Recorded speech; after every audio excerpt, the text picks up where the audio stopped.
So, today we are back in this format where I'm gonna play a video game in the background and I'm gonna talk because unfortunately, um, I do not have the physical books that I want to talk about today. So, this is gonna have to suffice. Um, so today I wanted to talk about my nostalgic reads because I have realized that in all my years that I've read books, I apparently am a very, very stubborn or consistent reader because all I did was just reread a bunch of books that I just read. So all these books I probably read like 3 to 4 times at least because that's all I did. I just borrowed or bought a bunch of books and I just read them over and over and over again. Um, so apparently I didn't read as many books as I thought I did. I just reread all of them. Okay, so I just decided to do this video where I talk about books that have basically helped me be a very happy child. It just books through my childhood, I guess. Um, and just a bunch of books that mean a lot to me because these were the comfort books that I always return to and I'd always reread them over and over and over again because yeah, they were my comfort, and so I guess I kind of want to give them a shout out. So here we go. To start this is in no particular order, but I kind of think I might try to go kind of chronologically. Although I'll probably get mixed up somewhere in the middle because I honestly cannot really remember much about my middle school years. They were the toughest years of my life, and apparently my brain wants to forget a bunch of things from then. So my memory is really muddled about that time. Um, but I will try to keep it chronologically in order. So we're just gonna get out the really easy children's book out of the way. So Magic Tree House, that was the first books that I've ever read, book series that I've ever picked up and read, and they stayed consistent throughout my elementary years. I reread them over and over again. Even when I grew out of them, I always found myself returning to them because I don't know, I guess I really liked that I knew where the plot was going and it was just, um, something I could always return to. It was so familiar to me, and yeah, I guess that's why I always returned to it, and I loved it. Those books, I could never abandon them, even when I grew out of them. I still bought the new books that were coming out. And this is kind of sad, but there was a point in time when I tried to read the newest book and I couldn't.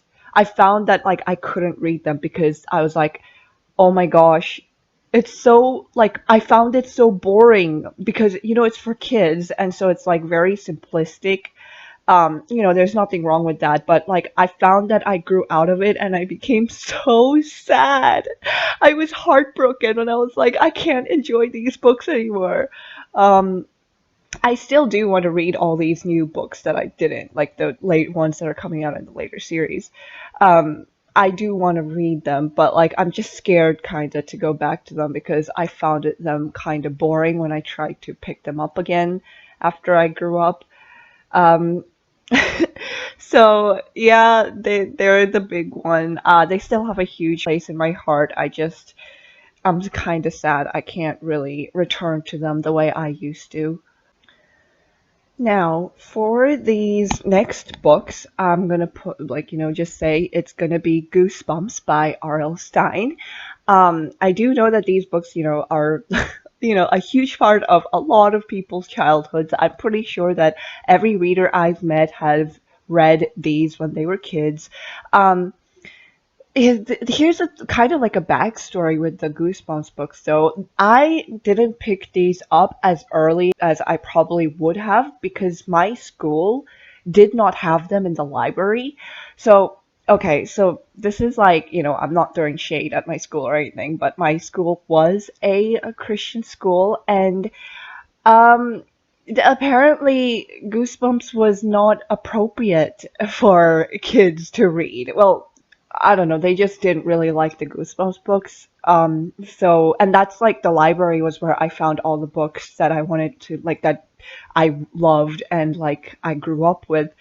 And so it was like if they had Goosebumps books there, I probably would have picked them up a lot earlier, but um, they didn't. And I always saw Goosebumps books in the bookstore whenever we went shopping.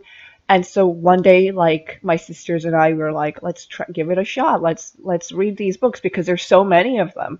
So we picked one up, and we kind of fell in love with horror, and that's also the other reason why we picked them up.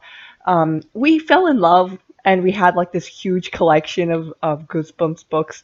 So it was like a really fun thing because my sisters and I, like, we didn't like sharing books, but Goosebumps books were like the one series that we would share. So they were like a really fun part of my childhood. Really loved it. Loved sharing them with my sisters. Well, really, it was only just one because the other one wasn't really that interested. I would always like talk about them with her, and like we would like kind of like be really excited to read them. It was really fun. So there's the other ones for back then in elementary. I think they were the other big ones. Now, if I remember correctly, I believe the next like big like book that made a huge impact on my childhood was Island of the Blue Dolphins by Scott Odell. Now, this book, I believe it was like a required reading in one of my classes, and or at least I think it was supposed to be like a required reading, but for some reason, when I went up to the class, we never picked it up. I ended up picking it up on my own because when I was young, I was obsessed with dolphins, and I was like, it has dolphins in the title. I should read it. The book really, it didn't even really have that many things to do about dolphins, really. It was just because I think the island looked like a dolphin, and that's why it was called that. And there were, like, it did feature a few scenes with dolphins. And I think just those few scenes were enough to, like, hook me into the book, and, like, I just adored that book. I read it so many times. I loved the story and then the character. Oh, it's been so long, I don't even remember the names of the characters. I just remember that I loved the main character, and I loved like all the survival that she had to go through because her village was empty and she was the only one who was left on the island. And it was probably the biggest comfort book back then because anytime I was feeling lonely or whatever, I would pick up that book and that book would just be there for me. It was one of my favorite books growing up, and I need to go back and reread it because the memories I have of that book. I used to carry it everywhere. Okay, so this is the point in my life where I cannot remember the order of the events, and so I don't really remember which of these books I picked up first. I do know, I think I vaguely know a few of them that were like before, like a couple of later ones. Um, I don't know, it doesn't really matter. So I'm just gonna go off and I'll start with probably, I would say, Silver Dolphins by Summer Waters. Of course, this was in the phase where I was obsessed with dolphins. I had everything dolphins. Like, I just wanted, like, I was just obsessed.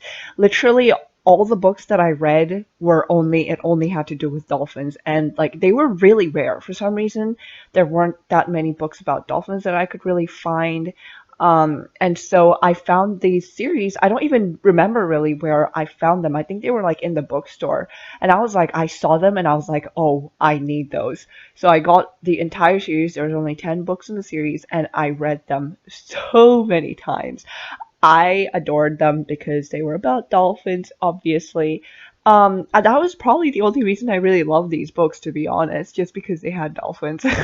um, and I just loved them. So, yeah, I still have them. All these books I still have, but they're not here with me. I'm in uni. They're all back at home. The next one that I think it's gonna be Series of Unfortunate Events by Lemony Snicket. I read these on the recommendation of one of my closest friends. She like saw it in the library and she was like, "You should try reading it. It's a really good series." And I was like, "Really?" And because she was also like she was probably a bigger reader than I was back then as well. So I would like, she would give me a lot of book recommendations. We would borrow each other's books and whatever.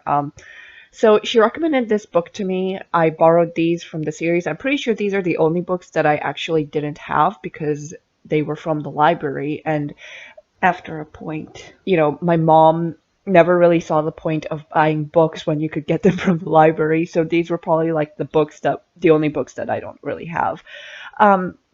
So these books, I don't know. It was like they became this like really huge thing in my class. And so like everyone would read them and then we would just start discussing them with each other. It wasn't even for like a thing where like an assigned reading or anything. We just picked them up and then we would like read it and then we would discuss it and it was really, really fun. Really great memories. I do want to reread these series. And yeah, that's about it for that one. This next series that I'll talk about, it was also one of the books I believe that was either recommended by my friend, the same one that recommended a series of unfortunate events, or we found it together. Either way, we did a lot of borrowing and talking and reading about them together. It was really fun. It was Dork Diaries by Rachel Renee Russell. I do remember I read these before Diary of a Wimpy Kid, and I think that's why I liked them better than Diary of a Wimpy Kid. But I also really liked the art style better. I know they did get a bit of flack between like in my class. They were like called like a Diary of a Wimpy Kid ripoff, I remember. But like I really enjoyed it. I really liked them. I didn't really think they were that bad. So they were fun. I guess they weren't my favorite, but I really enjoyed them. I liked them better than A Diary of a Wimpy Kid. Probably an unpopular opinion, but that's what I think. It's probably because I picked them before and because I like the art better. Now, this next series, it's called Gods and Warriors by Michelle Paver. So this book or this series, again, this was in my dolphin loving phase. The only reason I even picked up this series was because in the first book it features a dolphin. I actually borrowed this from someone. I made a new friend out of it. So, fun. So it was when I was in middle school and I saw this girl reading it and I was like, hang on a second, I've seen that book before. Because I searched up like a bunch of like dolphin books and it came up and I put it in like, I really want to read reading list. And so like, I saw the girl reading it and I was like, hang on a second, I know that book. And I asked her about it and she let me borrow it. And I was like, okay, I need to buy these books. So I went to the bookstore, bought the series, and it was still a new series at that point, so I didn't like the newer ones I haven't read. But back then like I would read that so many times. It's about I think it's in like is it set in like kind of a Greek themed setting? I believe I might be wrong. Egyptian setting. No, it's Egyptian setting. Yeah, yeah. So it's like, it has like gods and whatever, and the dolphin has its own perspective, and I found that mind blowing for some reason. I loved the book. I went on, and sadly, the later installments did not feature the dolphin, but I still really enjoyed them. I do remember there was this one book, I don't remember which one it was. I think it was like the third book.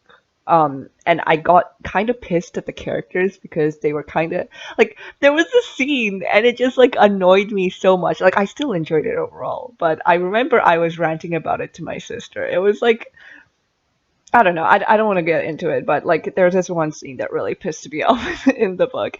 But other than that, I have very fond memories of it. I still enjoyed it overall. It was just that one scene that like I made me really hate the characters.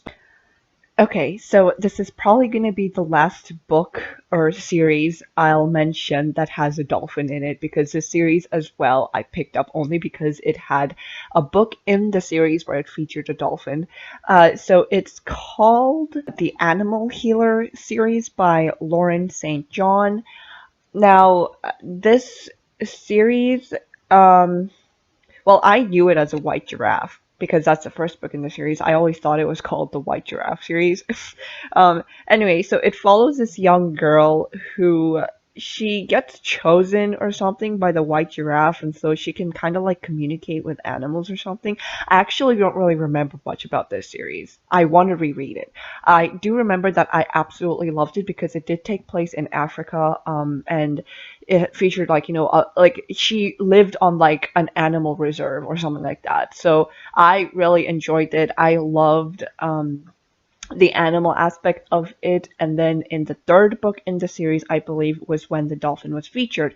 I actually saw this series as a collection in the bookstore, and when I saw that the third book had a dolphin in it, I was like, okay, I need to buy this entire series. I remember I really enjoyed it. I loved this series. Oh, it's the second book. My bad. It was the second book that had the dolphin. It's called Dolphin Song.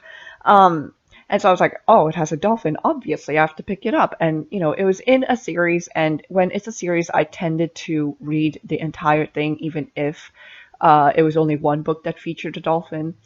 I don't know. It was like just a little thing that I did. So, yeah, I just realized it has a fifth book. I only have the first four books. I think the fifth book is a newer one, and that's why I don't have it. I do want to reread this series, though, because I do not remember anything about it. All right, now getting away from my dolphin-obsessed books, because the only reason I picked up a lot of these books is because I was obsessed with dolphins. Um, I'm going to talk about Wings of Fire by what's her name? T. Sunderland? Am I saying that right? I'm sorry if it's wrong. I I might have said it wrong. Whatever. It's on the screen. So this series, I don't even really remember why I picked them up. I just remember that it was like, oh, it's about dragons. I better try picking it up. I actually didn't really know that it was like a really popular book, or series, because like I just randomly found it in the bookstore and I was like, oh, look, they have the entire series. I better get it. Um, and so I got it, I read it, I really enjoyed it, and I really liked that it was like it was in the perspective of dragons, and I found that kind of really, really cool. And it was like very atypical of what I usually read, and so I was like really like fascinated by it. I realized later that it's almost like the dragon version of like the warrior cats or whatever. And I do know like a bunch of my friends used to be obsessed with warrior cats, and then I got into Wings of Fire. um so that's at least that's what I believe it is. I didn't even really know there was a fandom around it until way later when I found like a bunch of fan art. um this is besides the point. I this was a big series in my childhood as well. Recommend it. I really enjoyed it. I want to reread this series too. This list is just becoming a bunch of like books I want to reread. I think that's basically what this list is. And of course, I'm going to talk about the very, very big one in my middle school years. It is the Ranger's Apprentice series by John Flanagan. This series was I'm gonna assume that this series is actually what got me way back into reading, because, I used to just read just because, but then this series was the thing that actually kickstarted my reading passion one more time, like again. Um, because honestly, when I was a kid, I didn't really have that many friends, and so, I just read just because there was literally nothing else I could do. And, my mom didn't really allow me or my sisters to really play any games or watch YouTube or whatever during the weekdays. So reading was really the only thing that we could do. Um, and so, yeah, that little side story there. Anyway, so Ranger's Apprentice, oof, this series. I still have a long-lasting friendship with someone because of this series. I loved it, and I think it has some of my favorite tropes. So I adore this series. It's um about this kid. So the first book is about this kid.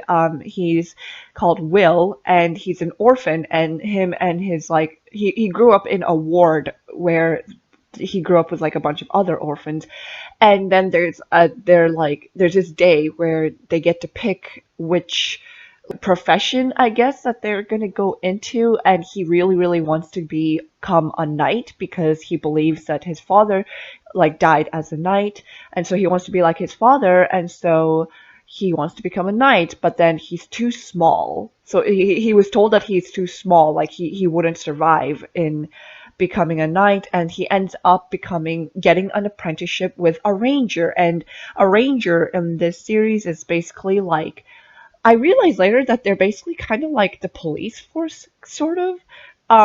Because they enforce laws and whatever. And they have these cloaks, so they can like meld into the background. And like I don't know, I found this series, like I adore them. They became my new favorites for like the longest time. Okay, next one. It's gonna be Scream Street by Tommy Don Bevand. Oh, I might be butchering that. Anyway, so Scream Street, it features all the classic monsters: werewolves, vampires, mummy, zombies, trolls. Like I adore it. It's very charming. It's a very charming series. And I remember when I got these books, I got a collector's card with them. Like they had like, I think like 8 cards per book or something like that. So I have like an entire like collection of cards that I got from these books. I love them. They were really fun. I haven't read I believe the last book. I think I didn't read like this last 2 books, I want to say, because my bookstore didn't have them, and I was like heartbroken. I was looking all over for them, couldn't find them. Still need to read them. So if I find them, I'm gonna read them. I need to reread the entire series, actually. Do recommend them, even if you don't get the cards. It's very classic horror monsters. Loved them for that. And then there was Young Sherlock Holmes by Andrew Lane. I actually read this before I even read the classic Sherlock Holmes. I remembered that I really enjoyed this. I probably would have enjoyed them a lot more if I actually knew who Sherlock Holmes was. This was actually my introduction to Sherlock Holmes. Yeah, so I don't know. I really enjoyed this. I loved the series. I remember I used to obsess. There was at one point when I was in this like mystery phase, like where I was like, because I used to go through phases for genres. So I used to be in like mystery phase, and then I'd read all the mystery books, and I'd be in a horror phase, and I read all the Goosebumps books, whatever. So I was in my mystery phase. I really wanted to read all of the books. Again, I didn't finish the series. I do intend to, but I loved them. It was really fun. Just basically young Sherlock Holmes. What Andrew Lane, I think he probably did a good job in, interpreting Sherlock as a kid. So yeah, I really liked it. So the last books that I'll be adding onto this nostalgic reads is going to be the Black Magician Trilogy and The Magician's Apprentice by Trudy Canavan. I am going to be adding these books together because I actually read them like probably at around the same time, because I bought them at the same time. Magician's Apprentice is the prequel to Black Magician Trilogy. I loved them so much. I read and Magician's Apprentice was like probably at the time of reading it, it was the biggest book I'd ever read. And so I was so proud of myself after reading it. And it's like it was like the first series where I read that actually featured like magic, like a protagonist using magic and whatnot. And I don't know, I think it was so fascinating, and the world building was so fascinating to me. It was like such intricate world building, and they had their own words, and they had their own like animals and whatever. It was really cool. I loved it because of that. So I remember I really loved it. It was also the first trilogy that I've read where I was so excited for romance. Like prior to this trilogy, here's a fun fact, prior to this trilogy, I had absolutely zero interest in romance. And then I read this trilogy and I was like, oh my gosh, it was like the very first time I got invested in a romance, which is, um, I don't know if I'm saying too much about myself there, but I loved it. It was fantastic. And the romance isn't even a big element of it, which is a funny thing. It's not at all a huge element of it. But like, I loved it. It was like, I just started obsessing over like the couple and whatever. It was so fun. Um, so that's the last book that I'll talk about here. That probably went on for longer than it should have, again, as usual. Seems to happen a lot in my videos, and I don't even have that many up. Um, anyway, so that's all for this list. It was all of my childhood reads, my favorite nostalgic books. Or at least the books that I remember, because I do know that I read more, but I just don't really remember what they were or what the plot was, or whatever, or like, yeah, I just remember if I read a book or not at this point. I don't even remember if I liked it. So I didn't include those. So these are like the books that had the biggest impact on me in my childhood. Um, Highly recommend all of them. Really loved them. They have a huge, huge place in my heart. I hope there were some new recommendations that anyone watching this got from.